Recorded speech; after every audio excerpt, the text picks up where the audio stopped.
I can put that in another video, but I'll go more into detail about that in another video if enough people ask me about it. But I'll show you guys what I normally use as a Wi-Fi. I'm just gonna make sure I bring it back so you guys can see the connection. I'm going to show you guys what I normally use for the Wi-Fi connection. And normally for the Wi-Fi connection, I use this right here, a Roman Wi-Fi. This right here. Now you do have to pay whenever you use this, but this right here works internationally in most international places, and it usually is like $50 for 10 gigs, which 10 gigs usually lasts you about like 4 hours of straight live streaming IRL, as you can see on this channel, on the IRL stream channel, the Flyboy Way Live. I don't know how the sound is coming because I didn't put my earpiece in. The earpiece you can attach at any time. Let me see if I can do it now.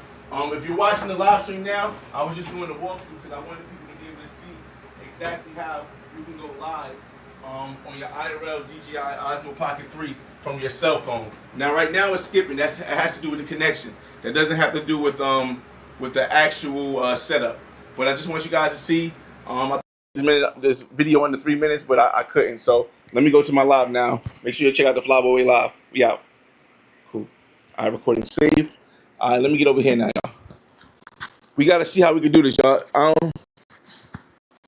I think there you go. There you go. All right. So, whoo. Let me hit the record button, y'all. Oh man, I gotta see myself. Hold up. I need to see myself. Hold up. Hey, what's going on, everybody? It's your boy FRE. Oh man, $H Fresh at the Flyboy Way. That's THEFLY. Lighting. BOY WAY. Don't ask why. Just check out the channel, and we are here. Ooh, my palms itching. That mean that money coming. And we are here on the Flyboy Live channel. I told you this channel is going to be all lives. There's no videos. There's no, of course, after the live is over, it's going to turn to video on demand. But there's no edited videos. There's no shorts.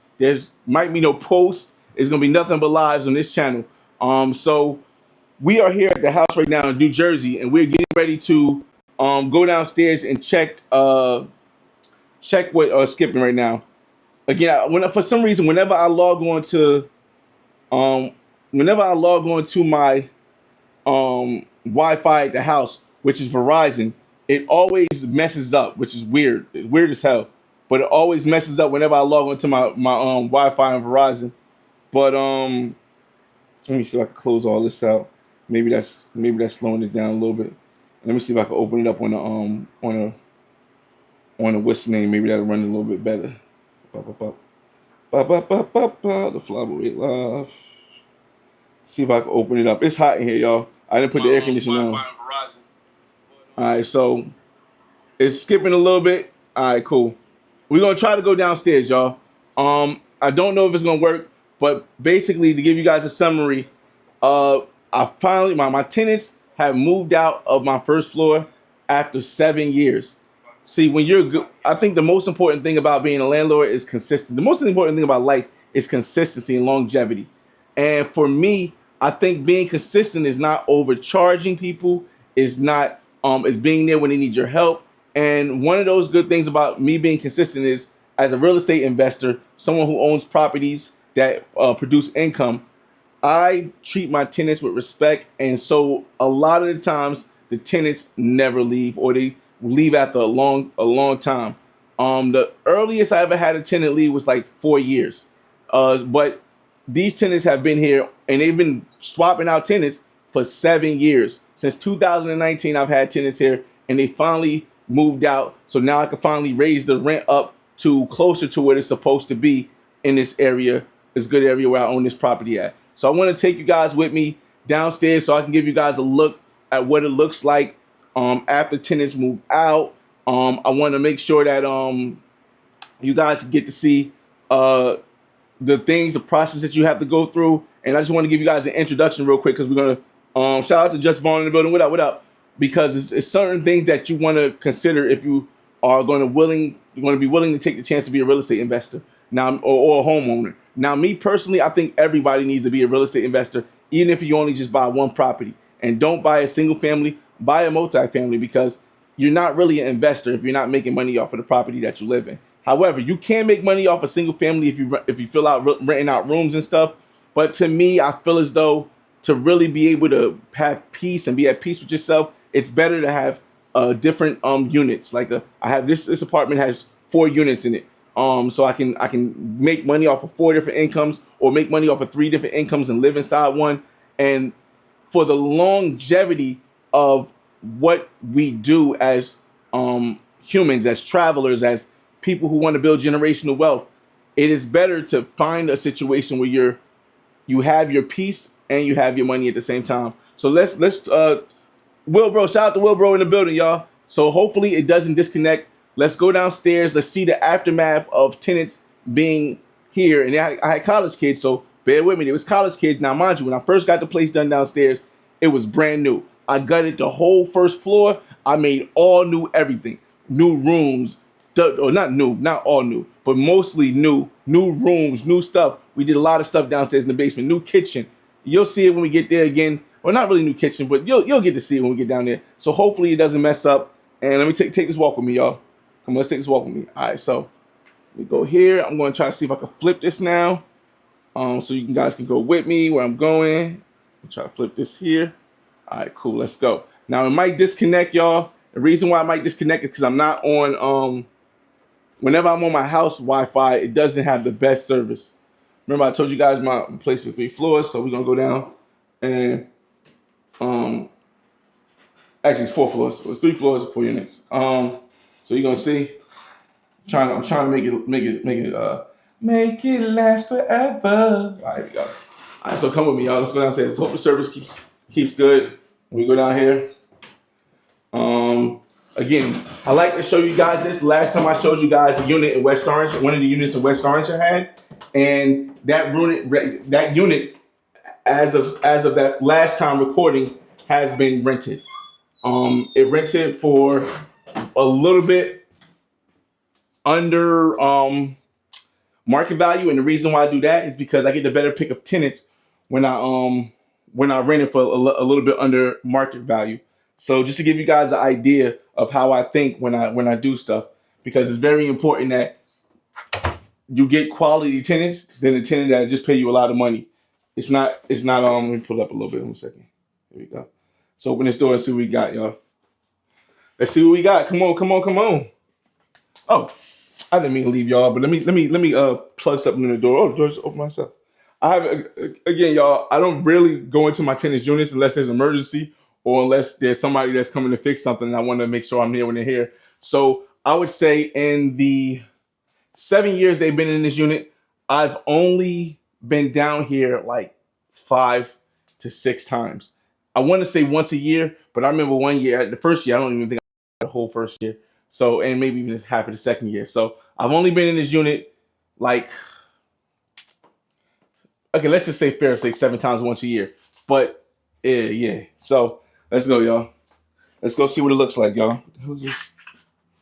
All right, so as y'all seen the upstairs unit, what these college kids did was they took a 3-bedroom and they converted it to a 4-bedroom because there's an office space over here that has a lot of space. So this is the living room and this is the front. Now these used to be a doctor's office, so that's why the windows are high, but that's good because it does have central air and central heating rather. So it makes it makes it so that the air doesn't just get out and stuff. But as you can see, they had I go over here. They had they didn't clean up. Here's what I say: they didn't clean up everything. For example, this was here when they first moved, when the first tenants moved. But the last ones that moved out, it wasn't here when this first got created. None of this stuff was here when I first rented it out. It's just that the college kids, they swapped college kids, and each of the college kids left everything here. So you'll see right here, they had a bed here. They made this a room, and they got a drawer here, a dresser here rather. Again, this stuff is not bad. Like you can use it and stuff, but I don't need it for this house. I might use it for my other house. I don't know because I am still putting together my other house. It has outlets and stuff. Remember, with the central heat and cooling here, this whole area stays really cool. But this is the living room. That's the spare room. They even had like a TV here. They used to do lift weights over here. But you can see the floor. The floor was done when I first got here. The floor was brand new. I put the whole floor down. All the walls is painted. Any kind of damage. You know what I mean? So yeah, this is again, they started to clean up. They cleaned it where it doesn't smell bad, but they didn't really clean it. This is all the stuff here. They even left the water in a bucket right here. Again, after having an apartment for 7 years, y'all, sliding up, what up, sliding up, what up, what up, what up, what up. After having an apartment for 7 years, I cannot complain. This is a great condition apartment. Now, mind you, it was brand new. Everything was brand new when I first got this apartment. So I imagine there'd be some wear and tear in this apartment. But for college kids to be using this for 7 years, they left it in a pretty decent condition. I mean, I still have to charge them for some damaged things, but they left it in a pretty decent condition. They just left a lot of stuff in here, like chairs and stuff. But you can see that they tried to clean. They got all the cleaning stuff. They really wiped it down, the bathroom and stuff. Again, I'm still gonna have somebody come in here and clean before I move the tenant in. But while it's testing out other tenants, I can pretty much leave it like this once I get all of the heavy stuff out. Let's see. Where's this one at? All right, so here's the second. Here's the first. Oh, this is the second bathroom, really, but it's in a room. It's the bathroom in a room, so you can kind of like see they got a sink. Even though they got a sink dripping, I got to close that. They got a toilet here, and they got a shower over here. So this is a private room with a bathroom. Oh man, this shouldn't be dripping like this. Let me see. 1 second, y'all. Let me flip this back around so you guys can see me. See what I'm doing. What I'm doing is I'm just trying to figure out why this is kind of loose and dripping. I gotta get I gotta get my I gotta get my guy to look at this. Just make that sure that stops leaking, because that's water that's costing me money. So this is the bathroom of the first bedroom. This bedroom also has a closet right here. I don't think you guys ever seen this. Y'all definitely didn't see it live. I'll get y'all comments in a second. It's got a nice size closet.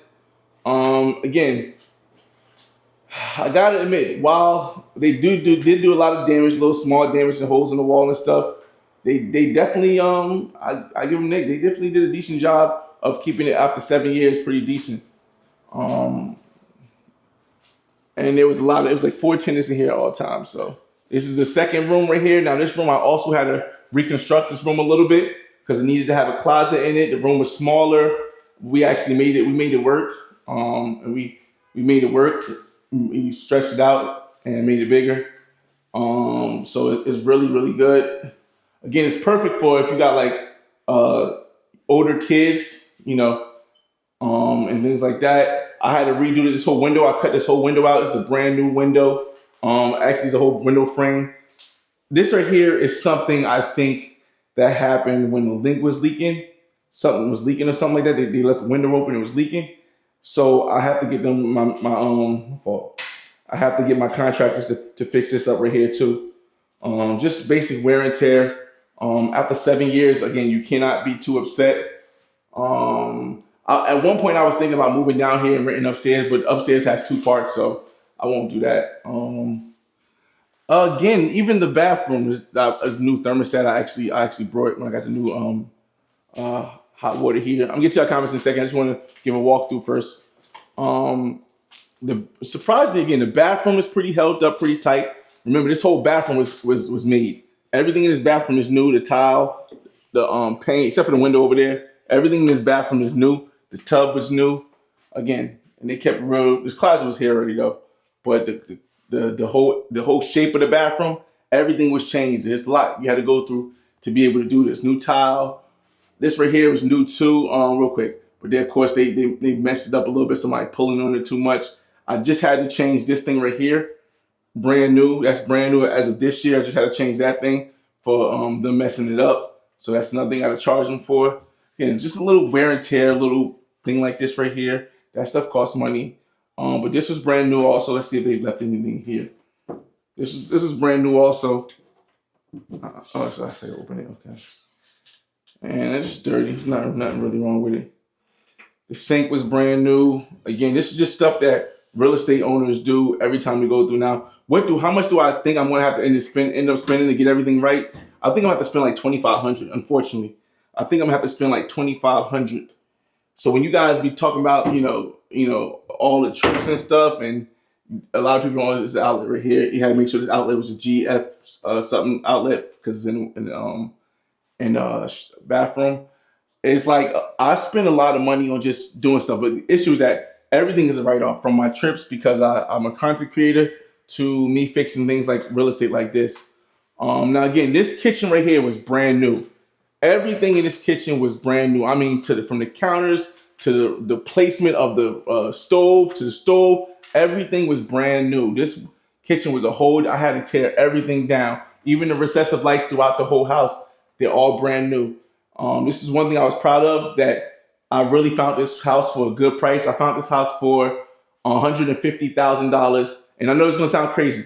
I found this house for $150,000 in 2018. I found this house, but there was some problems with it as far as this whole kitchen had to get done. There was some other problems with it, and there was a problem with the title. But because I'm from Newark and my family is from Newark, I was able to ask around, and somebody in my family, I think my aunt knew the person who used to live here. This is all new too. Even if they left food in here too. It's crazy. My aunt used to know the person that lived here, and they was able to get in front. Or my aunt knows the person who used to live here, and they was able to get in touch with their mother, who was on the mortgage, which was the reason why this house really couldn't sell and why they were selling it for $150,000. And because they left these in here too, and because they was able to get that, I was able to get it for $150,000. Now I did have to put about $85,000 into it, but for those that don't know, when you buy a property, you can get something called a 203K loan, which is money on top of the purchase price of the property for you to be able to fix and build. Oh, they left a lot of stuff. I might be able to use some of this stuff. I ain't gonna lie. Some of this stuff, like this stuff right here, I don't know if I want to use the utensils though, but the thing that's at the end, yeah. So I'm definitely gonna use these things. These good. So I was able to get this all in for $234,000 when I brought it. Currently, the mortgage is at $180,000, but I was able to I paid down that much. But I also refinanced it, so that's how I still at 180 instead of lower than that. But the college kids pretty much left everything. Oh, that is disgusting. That has got to go in the garbage, bro.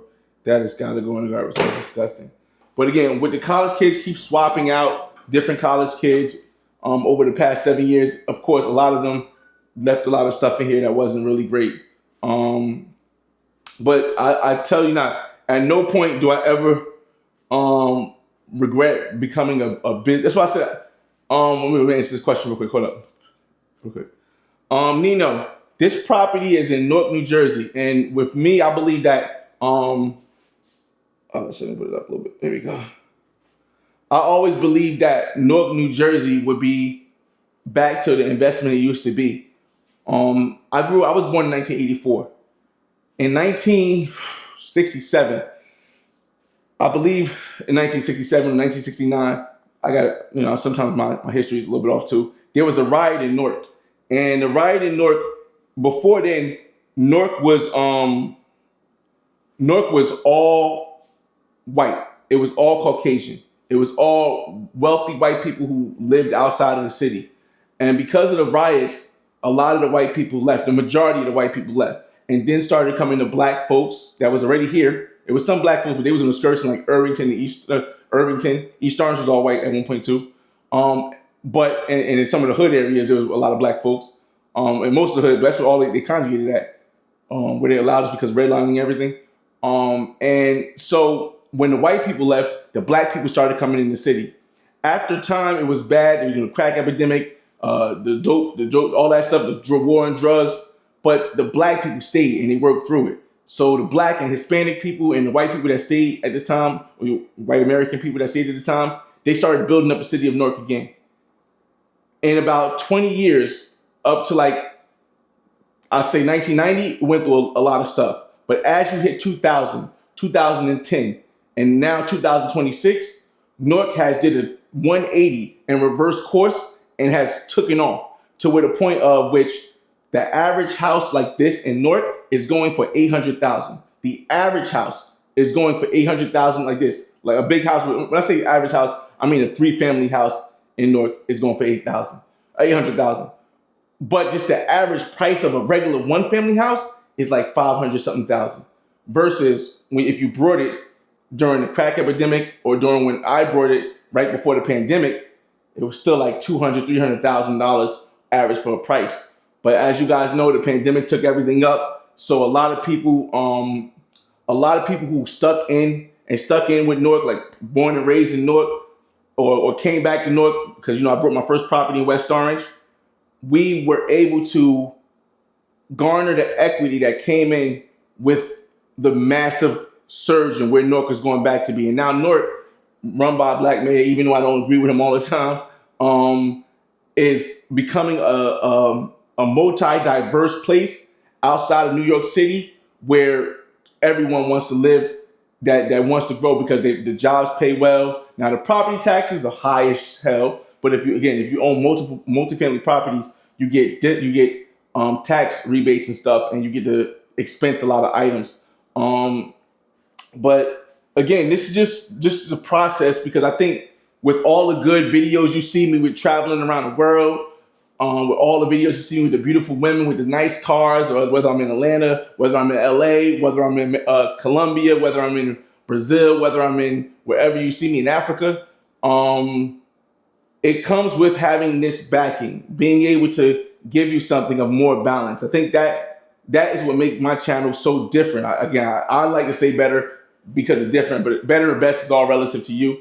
But that's what makes my channel different than just the average travel channel or average lifestyle channel, because I show you the process of what it takes to get to that level of what you see me when you see me on the Black Man's Guide to Cali, which is out right now, or when you see me on somebody else's live or see me something like that. And there's a lot of people that don't understand when you don't show this part of it, people will start to say, oh, it's a fake, it's a fraud, or it doesn't give people a whole story of how to get to where they need to go or where they would like to go. So that's why I show this parts of the story too, even though there may not be a bunch of people in the room right now. This is an important part of the story. And so right now I'm waiting for my contractor. Let me see, did we walk through everything? Let me just double check to make sure we walk through everything. I showed you guys I don't know if I showed you the pantry over here. There's a pantry over here. I'll move it over here so you guys can see a little bit better, but there's a little pantry over here. But again, I'm able to rent my garage because the garage is pretty big. So I rent half of it and I'm supposed to use the other half, but I really don't use it as much because I like having my cars accessible outside. Now, also what comes with this is you have to like do the yard and stuff because I have a cool size yard and I don't even do that in the backyard, but when you fix the backyard, it does that. I have a front yard, my car's parked there. Probably got to move my car so they can do the lawn. But again, y'all, this is all just stuff that is important to know when you guys see me with the beautiful women, when you guys see me on the beach, when you guys see me with the Corvette, when you see me in Miami. I did buy a Miami property after I brought this, but I was only able to buy the Miami property because of COVID and because I was able to take some money out because I had COVID issues. I was able to take some money out my 401k penalty free, and I had been saving for a long time. So I was able to get my Miami property, but I did sell my Miami property almost 5 years later with a profit of like $90,000. See, a lot of people don't understand that owning a home or investment property, even though it was a condo, isn't just about being able to enjoy the lifestyle of living on the water in Miami. It isn't just about being able to bring the baddest chicks and stuff like that to the crib and they get amazed because they got boats. They got a boat dock where they can go sit on the boat. It's about understanding that if you're not building your savings through investments, there's a big chance, I don't want to say what percentage, but there's a high percentage chance that the money that you put in the bank is going to lose out to interest. And then when you try to go spend that money later, what's going to happen is that it's not going to be the same value. So even today, when it's very difficult to buy houses, I would never say get a one-family house, but I will say get an investment property where you can live in the basement, live in the attic, and rent the other floor or other 2 floors. And the reason for that is that if you're just saving money, your future is going to look very, very, very bad because inflation is going to keep going higher and higher. And the more money they print, meaning the more money the government spends that it doesn't earn from tax revenue, which is a lot, is going to directly affect how much money you might save from working, or how much money you might save from living overseas, or how much money you might save for being an expat, or money you might put in a CD or something. You got to find a better investment, y'all. But that was that. Nino, let me keep walk you guys through some more. I gotta really start taking everything out of here too. So let me while I talk to you guys, because this is gonna be a probably an hour live. I won't do more than an hour. Probably. Let me turn this around real quick. I probably won't do more than an hour live. Again, a lot of people won't want to see this live, but this is some of the process. I gotta remove all the stuff out of here because when my contractors come in and the cleaners come in, they gotta wash everything. They gotta do all that stuff. So I'm just gonna remove everything and put it on the what's name. Figure out what me and my homie upstairs. If you guys haven't seen Kai already, me and my homie upstairs, what we gonna keep, what we won't keep, based on what upstairs uses. You know what I mean? Most of these plates and stuff, I don't really want to eat off what the college kids eat off. They wasn't, things. But so I'll probably throw out most of these plates and stuff. But the pans and stuff, yeah, we're gonna probably use them pans. Probably gonna use them pans for certain. The marble countertop. Nah, it's probably granite, but let me see. Let me see. What you say? Nino says, "Do you have many properties in the States? Do you plan on investing in Cali also?" I had 3 properties in the States. I currently have 2 properties, 7 doors. 7 doors meaning 2 properties and 7 units where I'm able to get money from. I sold my place in Miami because I really feel that with what happened to the Champlain Towers, there's not going to ever be a true correction of allowing people to not have a reserve or for their condo, or not allowing insurance to jump through the roof, or property assessments to bankrupt people and make people have to sell their homes just to get out of it. So because I didn't really believe in that, and if I was wrong, I'm wrong, but my heart wouldn't let me do it. I took the profit I made and I left. So I only have 2 properties right now. Do I plan on buying a property in Colombia? Yes. The reason why I plan on buying a property in Colombia is because I plan on having a kid in Colombia. That's the only reason why. Otherwise, I wouldn't even mind just renting, because I could write off on my taxes as a content creator. I could write off on my taxes as a content creator because I still got to pay. I still got to write off the taxes I get from the property, from the money I get from rental income. Again, that's another thing that for me may and just to get you didn't know, and no, I'm not by Rutgers. I'm by Seton Hall University in Newark. Again, location. I might actually keep this cup though. Location. The reason why location is important is because if you're not in a good location, your property value could drop. But once you buy a property in a good location that you can always rent it out, and it's most likely only going to grow, because you never say never, but it's most likely only going to grow, then you don't have to worry about what happened during 2008 with the real estate crash, because somebody will always need a place to live, and you will always get good rent when you're in a good location. So for me, I do plan on buying a property in Colombia, not in Cali though, in Barranquilla. And there's a reason why I chose Barranquilla, even though Cali is close to the feeling I get when I'm in Barranquilla, as far as the people being more real and less about money. Cali is more of that feeling. And the reason why I chose Barranquilla is because, again, what did I tell you guys about real estate is the most important thing? Location. The most important thing. Location. So when it came to Barranquilla, I took the same, or buying a property in Colombia, I took the same strategies I take in the United States about choosing a location that will always, or for the majority part, always be a good location. And thus Barranquilla became the answer. Barranquilla has the oldest port in Colombia. When I say the oldest port, I mean the oldest port where shipping comes in and out. And in this global economy, in this global market, the most important thing is, and I know it's skipping a little bit, but hopefully you guys can hear me clearly. The most important thing in this global economy is to be able to freely trade between different people. And if your property is in the middle of a country, you have to not only go trade with the people, you have to also trade with the people on the border, on the coastal areas, because it doesn't come directly to you. For example, in Colombia, it's not going to come directly to Medellin. You know what I mean? In Colombia, it's not going to come directly to Medellin. In Colombia, it's not going to come directly to Bogota. But in Colombia, whenever you buy something from overseas, it can come directly from Barranquilla. It can come directly to Barranquilla. It can come directly to Santa Marta. It can come directly to Cartagena. And this is why these places, for me, was the best location to invest in going towards wanting to buy a condo. Whether I buy a condo or a house, I'm still on the border only because I didn't like what happened with the condos when I brought it in Miami. And I think that same or something similar could happen in Colombia, but maybe over a lot of time. But I don't know about a house because right now I'm not living there permanently. So we'll figure that part out as we go.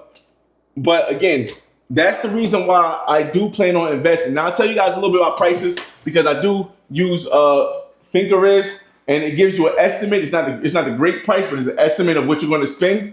And right now, I only plan on living when I have a kid, hopefully in Colombia. I only plan on living in a strata 5 or strata 6. The only way I plan on living in strata 4 is if I do decide to get a house. And the reason why is because a house in strata 5 or strata 6 is going to start you at about $200,000, maybe $150,000, at least $125,000.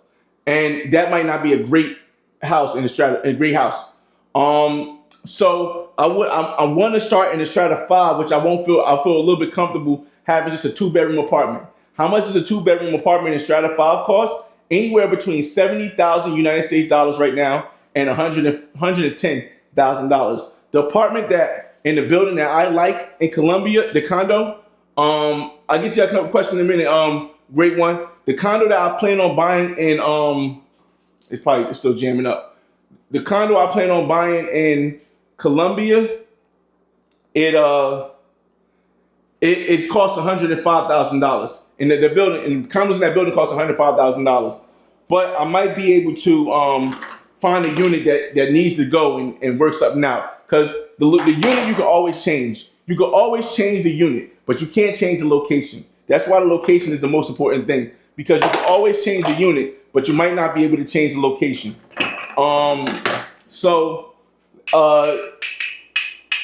Great 190 says condos by the Malecón.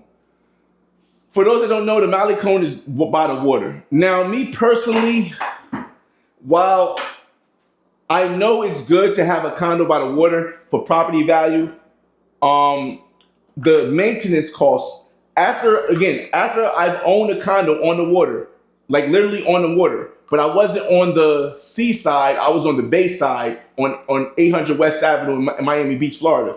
So after having a condo on the water for almost 5 years, I realized that the deterioration that occurs to houses or condos on the water will make it more likely that your maintenance costs for the property will go up. However, I understand having that view of the beach, relaxing and being able to just relax by the views by the beach or by the water is very, very, let's say, good to have when you leaning towards retirement and raising a family. But you gotta, for me, I feel like I gotta think long term. And long term, I don't think I want a place by the water. I want, again, Barranquilla, for those that don't know, is in between Cartagena and Santa Marta. It's about an hour and a half to Santa Marta, about an hour and a half to Cartagena. The thing about this is that Barranquilla is about 30 minutes to 20 minutes from Puerto Colombia, which also has a beach. So if I really want to go to a beach real quick, I can go a 30-minute drive to Puerto Colombia, to Kili restaurant and go on the beach. However, I'm not really a big beach person. I like the beach vibes. I'm not really a big beach person. I don't go to the beach every day. That's not my thing. So again, for me, Barranquilla made the most sense because Cartagena, because it's a touristic place, between the government politics that go on, that move things around, and between the actual cost to be in a civil place in Cartagena, not that's close to the area where you want to be able to maybe Airbnb apartment or you want to be able to move around, it didn't make any sense. And also another thing a lot of people don't understand is that Cartagena floods. Cartagena floods a lot. And I mean, it floods bad. Like when Cartagena floods, meaning after rain, stuff like that, not the irrigation, the water drainage system in Cartagena, in my opinion, is very bad. It's horrible. It's very horrible. So while you might be able to enjoy yourself in the condo, when you go outside, you're walking in probably like 3 foot water and like 2 to 3 foot water. And whenever after it rains majorly. So that's another thing where I took into consideration with not wanting to get a thing in Cartagena. On the other end, Santa Marta, to me, Santa Marta is more built for like retirees and for tourists. So Santa Marta can be very expensive. Now, if you go closer to like Tagana, it can be expensive in certain parts, but then you're getting kind of far away from the city where you might not have as many amenities, like if the power goes out, or if you need to run to a store real quick to get some food, you might not have as many amenities. For example, when I was in Tagana, and you guys can see all the videos on my channel. When I was in Tagana earlier this year, the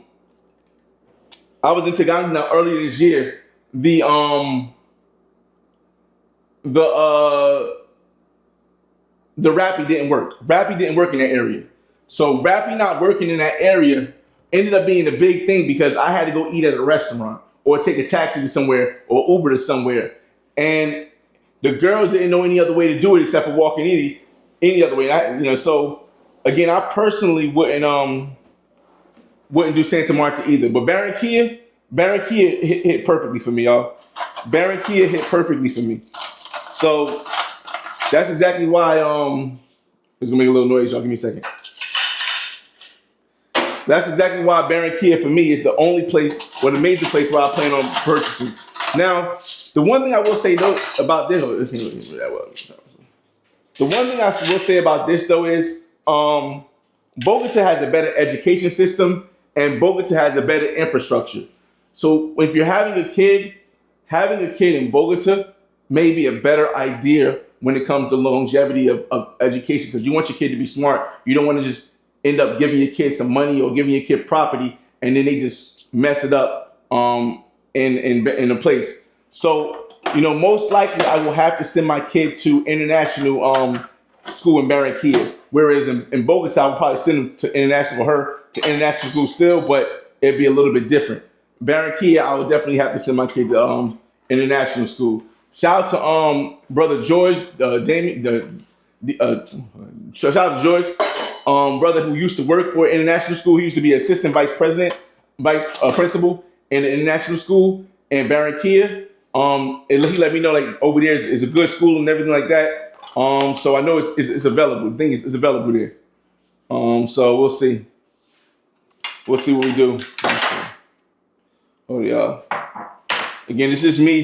If you're just tuning in, we're just cleaning out this thing. I want to make this an hour long. We get our conversation off. I could have did this on the main channel, but I felt like, I want to keep this channel active. The next time I will probably be on this channel is when we get back to Barranquilla in 2 weeks. That's less than 2 weeks. On the 19th, we take a flight to Bogota. We spend the night in Bogota. We'll probably link up with the girl that you guys seen me go to Montserrat with in Bogota. We'll probably hang out, go get something to eat for the night. And then I got an early flight in the morning to Barranquilla. And then I'll check into Barranquilla and then we'll do another live stream again, all on this channel. Because it's a live channel. But yeah.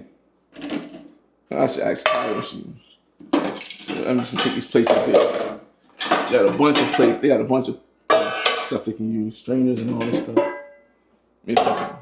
Y'all see me? Okay, you see me? I'm trying to move it a little bit over here. I'm just cleaning out everything because, again, when you have cleaners come, you want to have everything out of everything. So we'll see. Let me see. Actually, I want to keep this one too. But that's showing the shoes. So again, it's been 7 years really since I really got a deep look at this apartment. Man, like 7 years, bro. It's just crazy. Yo, dog nuts, what up, dog nuts, what up.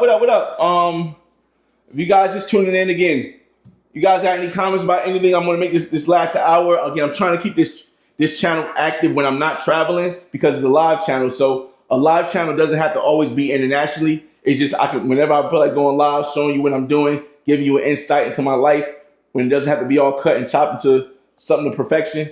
You can come on a live channel and just join me, y'all. But again, we in Barranquilla in less than 2 weeks. We'll be in Bogota first, of course.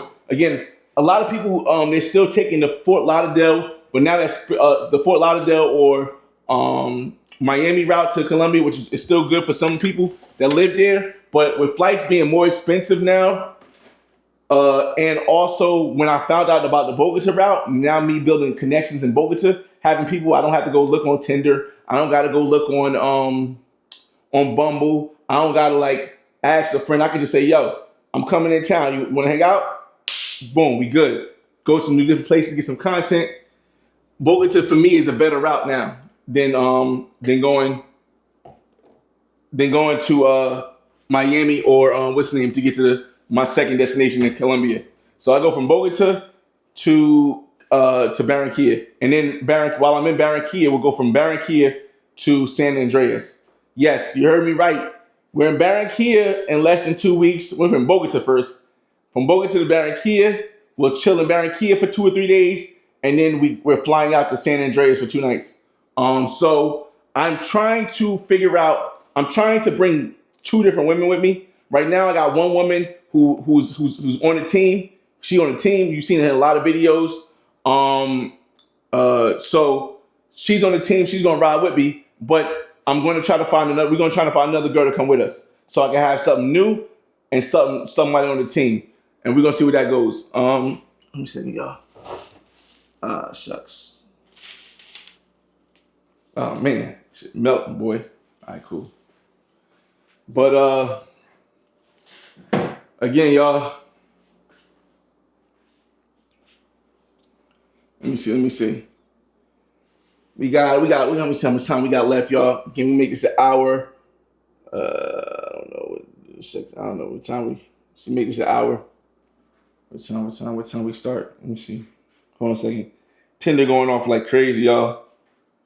Tinder be popping. I still be on Tinder again, but right now I'm on Tinder only because it's my first time going to San Andreas, and while I'll be comfortable just bringing the one that's on the team that you've seen on a bunch of videos before, I do want to bring a second one because I think for the imagery, again, here's a lot of things people don't understand.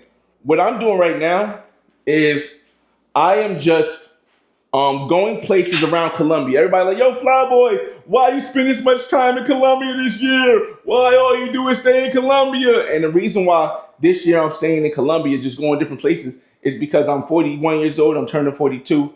Next month I'm turning 42. And the thing about turning 42, or the thing about when I turned 40, when I turned 42 years ago, a little bit less than 2 years ago, I realized that I need to start working towards retirement. And I've been all around the places. I've been Dubai, I've been Abu Dhabi, I've been London, I've been all over United Kingdom. I've been to where the Stonehenge is at, Wiltshire, whatever that's at. I've been to France. I've been to Paris. I've been to Iceland. I've been to Trinidad during Carnival. I've been to Jamaica for Dream Weekend.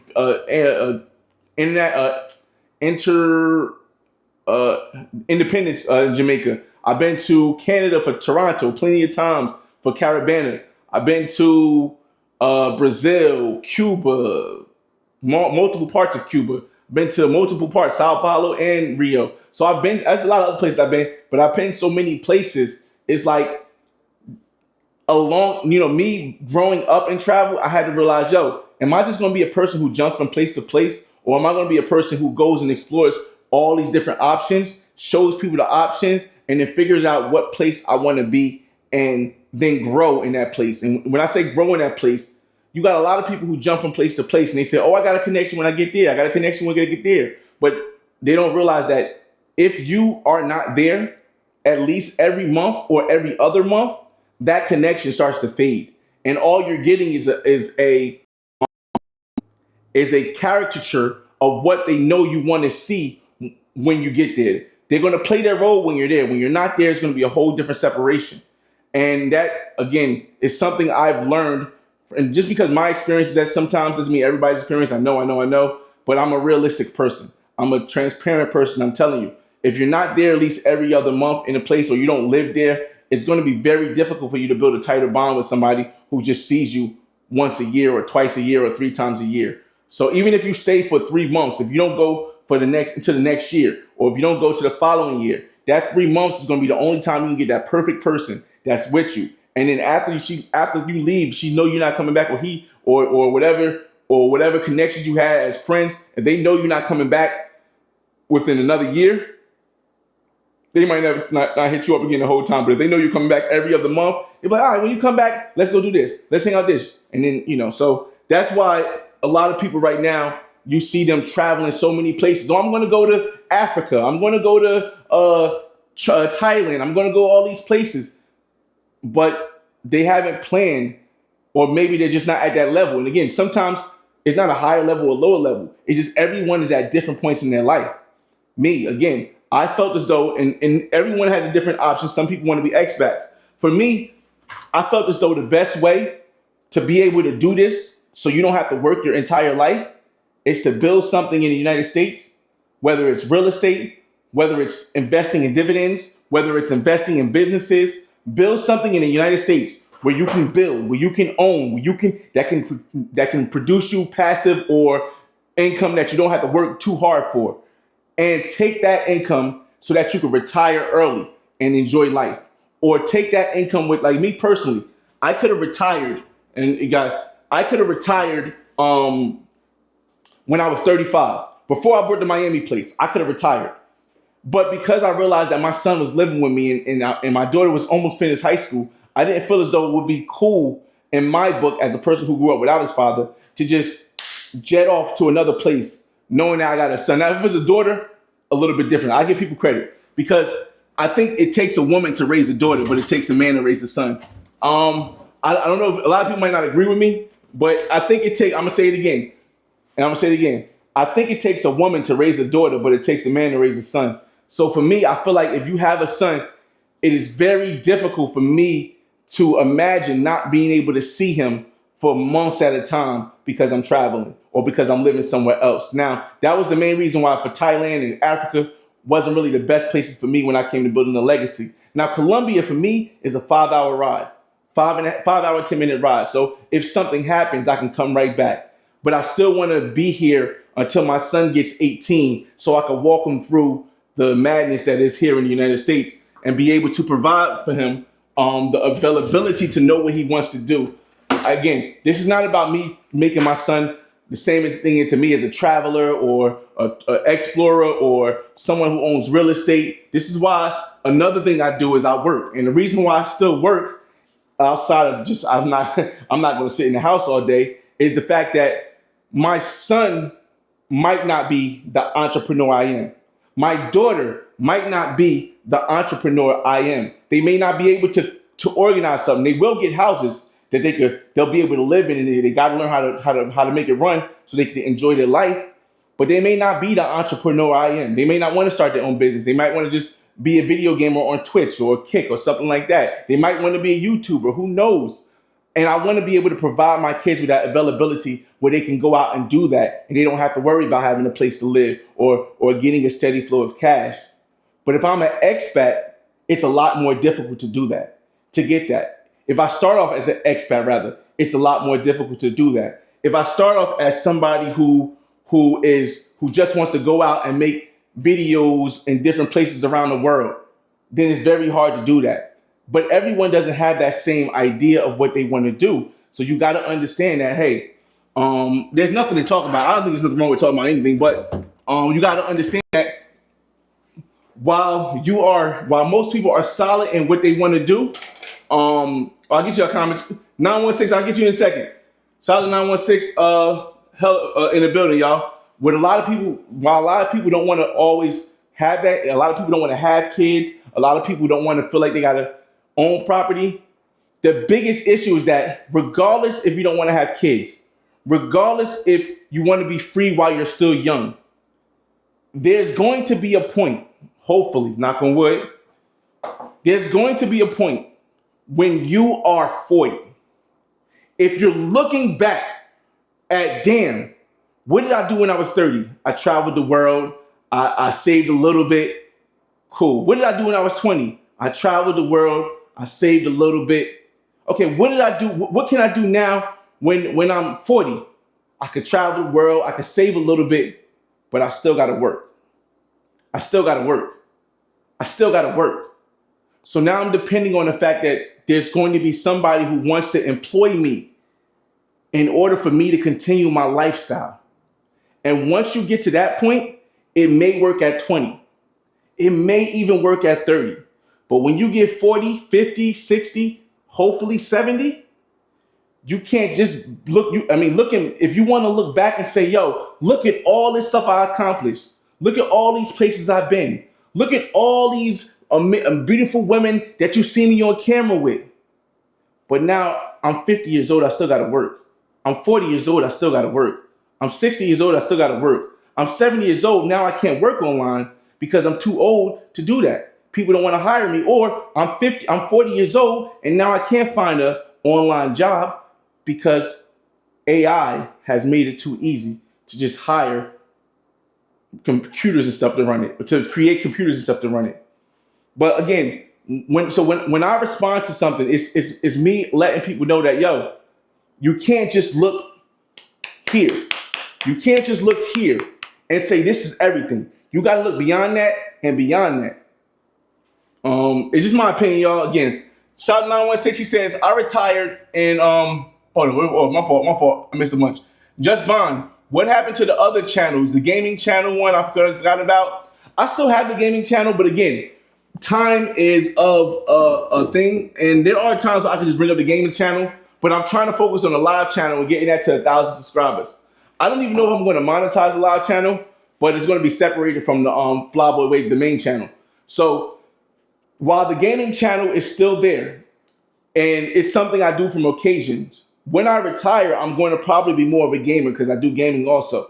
But I still want to build a live channel because the live channel gives me the opportunity to bring you parts like this where it doesn't have to be all edited and chopped up and all that stuff. It gives me a chance to give you guys a full way through so you don't have any questions like, yo, Flyboy, why all these people saying that these YouTubers or these content creators, they don't really live the life they do. All they do is chop up the best parts. But then you can come to the live channel and see the full exact story of what happened. And you can see, oh no, but Flyboy's he's really living that life, but he's just chopping it up to make it more interesting for the people who have a short memory span or short attention span. And that's the difference with live channels. Live channels are better for people who have a lower attention span because it's always going. That's why you see like an AB and Dean doing so well because everything is go, right now, live, versus edit and chop, and rather than, well, my fault. Let me correct myself. That's why their channel is so active the way it is because when it's something like this, it's more like you gotta really want to listen. You gotta really want to take your time because nothing is gonna pop out real quick. Nothing's gonna happen real quick. But let me see. Great one says, how do I choose my renters? I don't. Actually, I do, but I don't. When I say I do, but I don't, I have a realtor. I have a shout out to Jay Hughes, man. I've been dealing with this realtor since my grandfather, rest his soul, passed away in 2015. Me and this realtor, we've been he been assisting me with stuff. I've been dealing with this realtor for a long time. So he has workers. Since he's a big realtor now, He's a almost multi-billion-dollar real estate person he sold over $1 billion in real estate. He's moved, sold, or had helped buy more than over $1 billion in real estate years ago. He still does it now, but because he's so high up, he's not able to help me on the base, or he doesn't have the time really to help me on the base level. But what he does is he hooks me up with like a hungry realtor who might not be moving a lot of houses right now. And what they'll do is they'll find me tenants, and they have a scale on how they grade their tenants. And based on that scale, I'm gonna stop recording right now. Based on that scale, they will find the tenants for me and give me a choice to say, hey, this tenant is a 96 on the scale. This tenant is a 55 on the scale. This tenant is a 70 on the scale. We think the 70 and the 90 are the best choices, but we actually think the 70 degree on the scale is better than the 90 because the 90 has kids. And I'll say, you know what? Do I want to deal with a woman who has kids, or a family who has kids who might be messing up my place? Do I want to deal with a person who has dogs or something, or big cats or something? So again, all of that is something I decide after my realtor qualifies the tenant. So I don't really go out and look for tenants. My realtor goes out, finds the tenants, brings them to me, and I say, shows me the qualifications of both, and I say, I want this one. And usually it doesn't take more than, again, it's all in the property you buy. Because usually it doesn't take more than 3 months to get my place rented. Any of my places I have, any of the units I have, it doesn't take more than 3 months to get it rented. The first month, after I fix everything up, it goes on the market. The second month, they're showing people around. I got a couple offers, but I'm not considering it. The third month, I start considering all the offers, and by the start of the fourth month, somebody's moving in already. That's just how my properties go almost every time, because of the fact that I brought them in good locations. Great locations, sorry, not good. Great locations. Again, somebody asked me once, do I want to have more real estate? No, I don't really want to buy more real estate, only in Columbia, because I want to use it as a retirement home. And I feel as though any kid I have needs to have a property or a significant amount of money to do something with for whenever I go. If I pass away now, the 2 kids I have, they'll get 2 houses that's paid off because of my insurance. They'll get 2 houses that's paid off. One house worth $750,000, one house worth $605,000. And I don't have any credit card debt. I have like 2 loans for the furnaces I just brought, and it's up to almost like $40,000. So I probably got like $3,000 credit card debt. I got the money for it. So I probably have like, give or take, $100,000 in debt. $100,000 in debt, seller houses, I'm still over $1 million, over a millionaire. I'm still over a millionaire. If I sold my houses and I paid my $100,000 in debt, I'm still way over $1 million. Say I sell one for 6, I sell one for 725.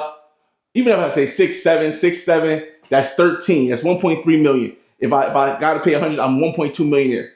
So again, this is why I tell people, you got to hear the whole story before you figure out who you're going to follow, because anyone who's not going to give you this whole story, you got to really pick and choose whether you believe them or not.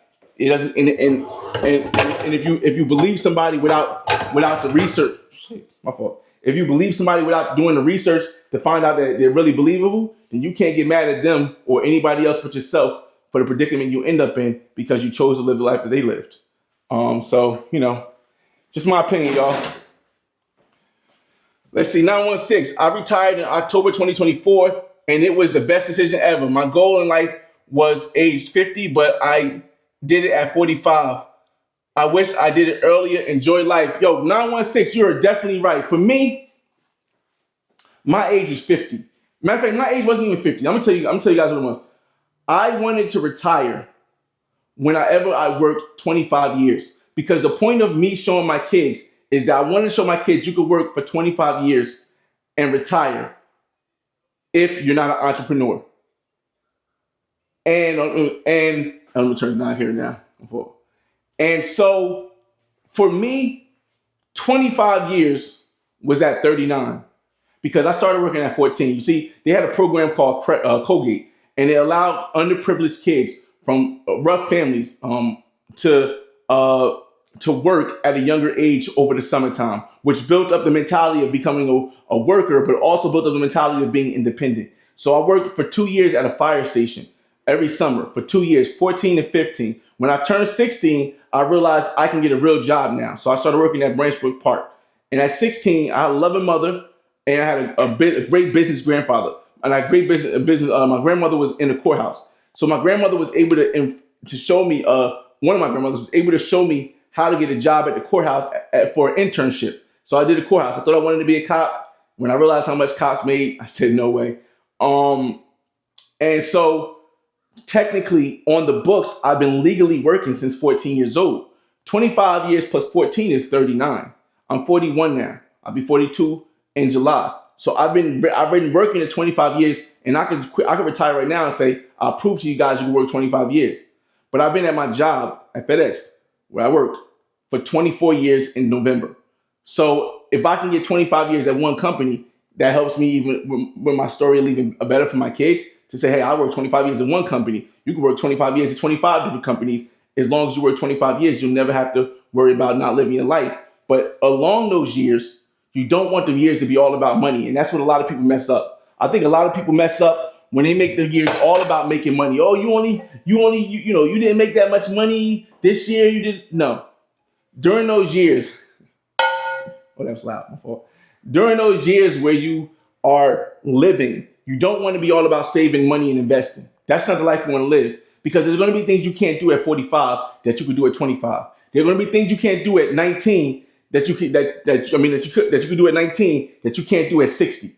And a lot of people, the system has trained us to do is the system has trained us to work all the way into retirement, which is now 67, and then only live seven years at me. Because if you look at the death, if you're an average man, just an average man, you work out a little bit, you average whatever, you're going to most likely die at 75, 74, my fault. Most black men are going to die at 72.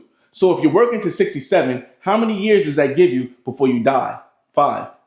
So are you telling me that it's worth working for 40 years, 30, 45 years to only get 5 years where you're not at your healthiest because you're now 67 to be able to enjoy life the way you really want to enjoy it? No. But on the other end, is it smart to have an idea of only wanting to be an expat in your 20s, in your 30s, in your 40s, and into your 40s, and not saving enough or owning any kind of business in the States, where now when you do become 40 or you do become 50, you have to continue to work for the rest of your life?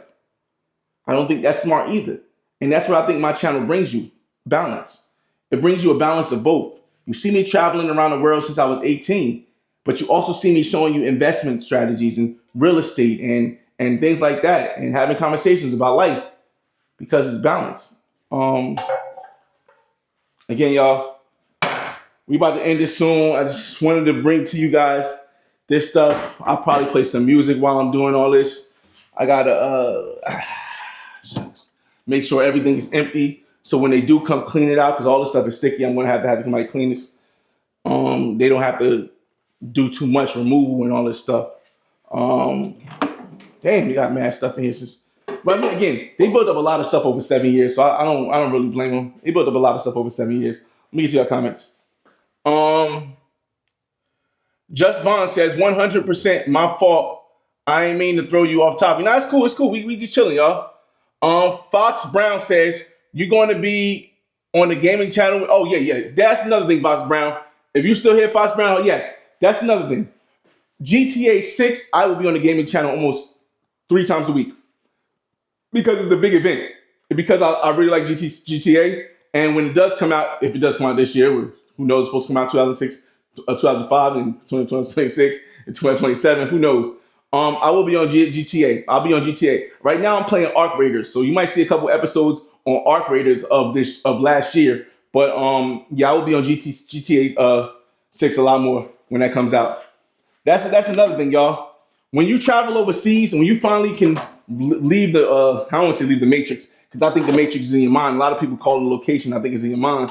When you travel overseas and you finally have a pattern that you can do where you don't have to feel like you got to go out every night. Sometimes you might just want to sit in and play video games. Sometimes you might want to just vibe out with a girl in the crib. And that's one thing that a lot of people don't really think about. They want to go over there and they want to get the baddest chick. They want to get that 9, 10. They want to get the one with the big breasts, cute, red bone, big backside. Everybody want it, but they want to be with her. Even if they did speak Spanish, but mostly without speaking Spanish or speaking whatever language the woman is her first language. But then they want to have a lifestyle where they can just sit in the house, eat, and play video games. And they don't think that girl's going to leave them. They don't think that lifestyle is going to work. No. So when I go, I always go and I would suggest people go and find a woman who matches your personality. Because those times when you want to just sit in the house and chill, that other chick, she want to go to the mall. She need a credit card so she can do stuff. She want to be in the flashy scenes and things. It doesn't mean you got to hate her for it.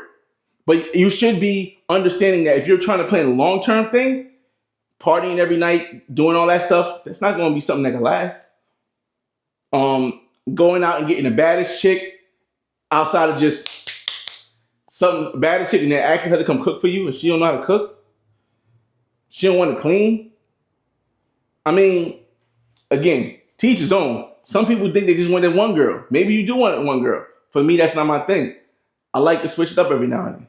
I like to not be dependent on just one person to help me, well, not help me, to keep me satisfied on whatever I need. You know what I mean? But again, like, it's different for everybody, man. But yeah, when GTA 6 come out, I will be playing on that I haven't decided yet, y'all. I don't know if I'm going to be playing on Xbox or I'm going to be playing on PlayStation. I haven't decided yet. I got both the Xbox and the PlayStation, but yeah, I just don't know yet. We'll see. All right, y'all. Any last minute questions? I'll give you guys 5 minutes more, and then we'll end this live.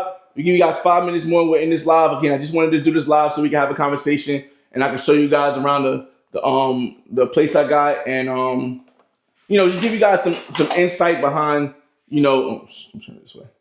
Just to give you guys some insight behind, how things work behind the scenes, I guess. Yeah. Just insight on how things work behind the scenes.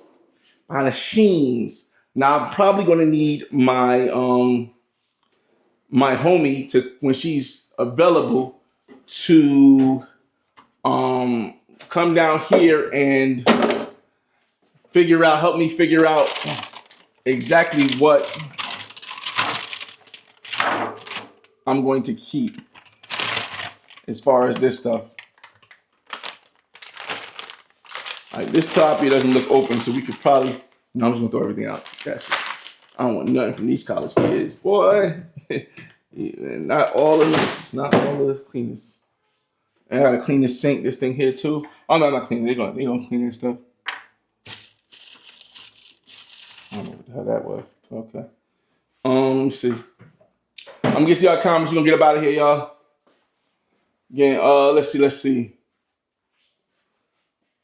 walk through the house, double check. Again, we're just trying to get everything out of everything, so we have one chance to flip this around, to actually just look. And I know, looking while I'm flipping around with my hand, the gimbal thing is actually messed up.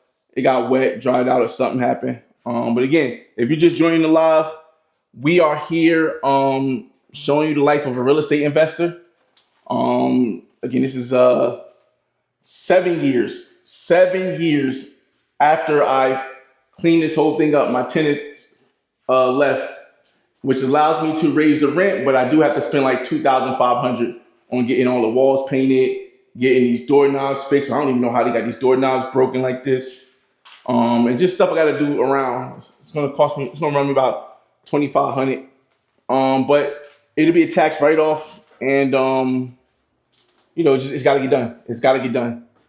And hopefully, like I said, the only reason it wouldn't cost me more than $2,500 is because I've been dealing with, like, the contractor I have. Again, everything to me is about longevity. The contractor I have, I've been friends with.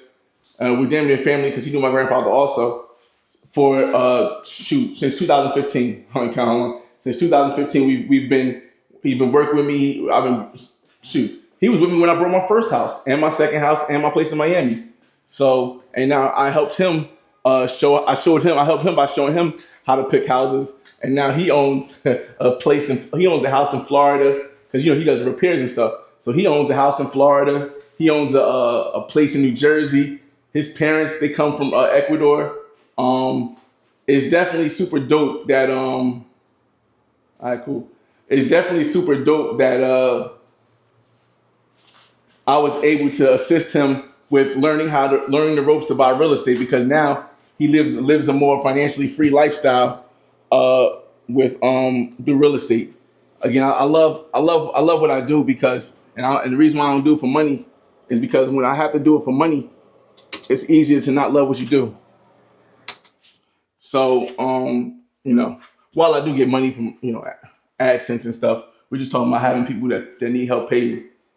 Although I do have the membership because of what happened, but it is what it is. So again, they did do it. They did look like they mopped and they swept.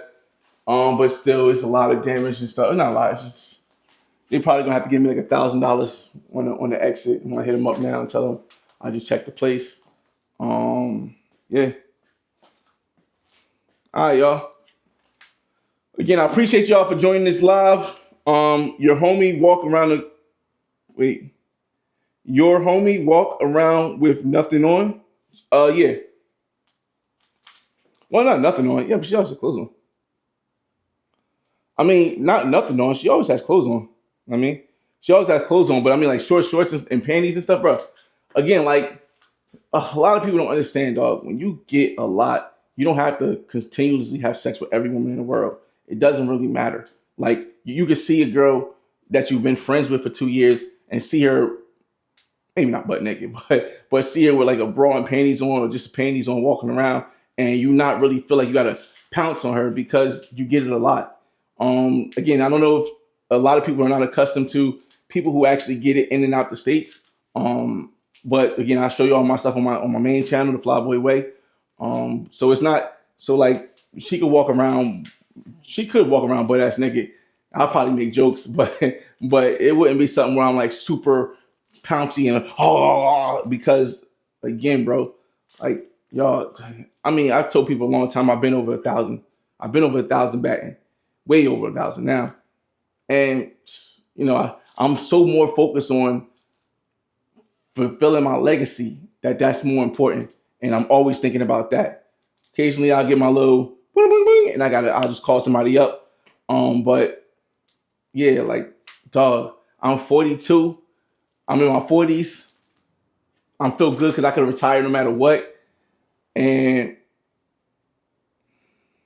I just want to finish with the getting a kid and having a kid, and in 6 to 7 years buying a crib in Colombia when I retire, and then I'll be able to just relax. I ain't got to feel like I gotta work as hard as I do now. I work very hard, whether it's work, whether it's doing real estate, getting all this stuff organized, spending a lot of money doing all this stuff. Again, so yeah, man. I appreciate you guys for checking out the live, man. It's your boy FRE $H Fresh at the Flyboy Way. That's TheFlyBoyway. Don't ask why, just check out the channel. I don't even call this, but this has been a real investor homeowner talk, y'all. Generational wealth, financial freedom. It's very important, y'all. Very important. Everything else will come if you got that. I'm out. Peace. Pause.